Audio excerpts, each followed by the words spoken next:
Hello and welcome back to Shakesyear. We are working on the Taming of the Shrew, and today we start to get to the part of the play that looks a lot more familiar.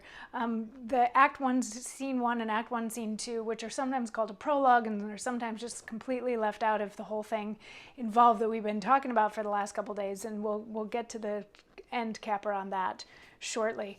But in those, we have a lord who's playing a prank on a beggar who's named Christopher Sly to try to make Sly think that he's also a lord and a man of means, that sort of thing. And in the midst of this, a troupe of players has shown up to put on a play for all of them. And yesterday we had Christopher Sly finishing off Act 1, Scene 2 by basically saying, sure, go ahead with the show.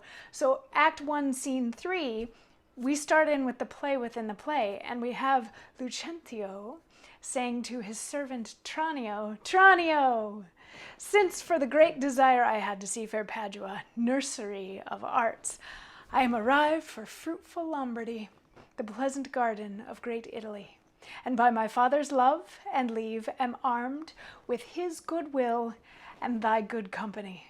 My trusty servant, well approved in all, here let us breathe, and haply institute a course of learning and ingenious studies.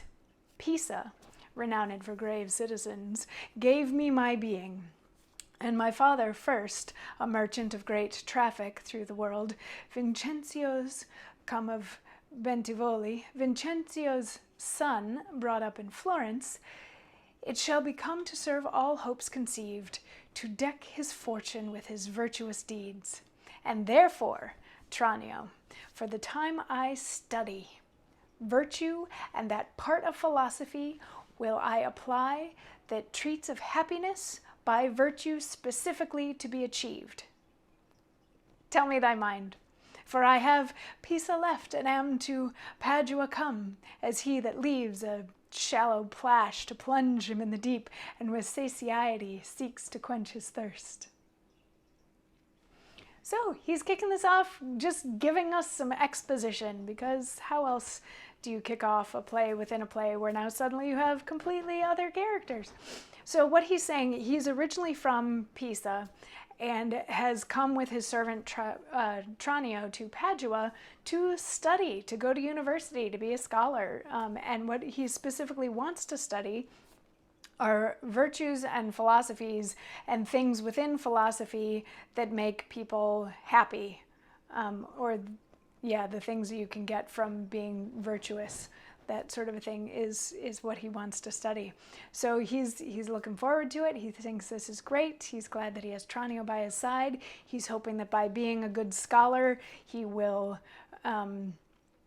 raise his father's estimation, being a good, smart son will make his father also look better, that kind of a thing. And he's like, so, Tranio, tell me your thoughts.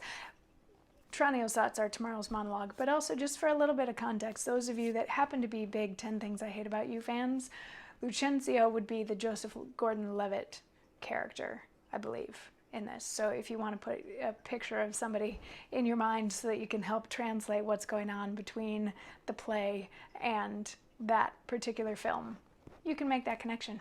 But anyway, Tranio has some thoughts, and we will get to hear those thoughts tomorrow as we get further into the play within the play. I'll see you then. Mwah.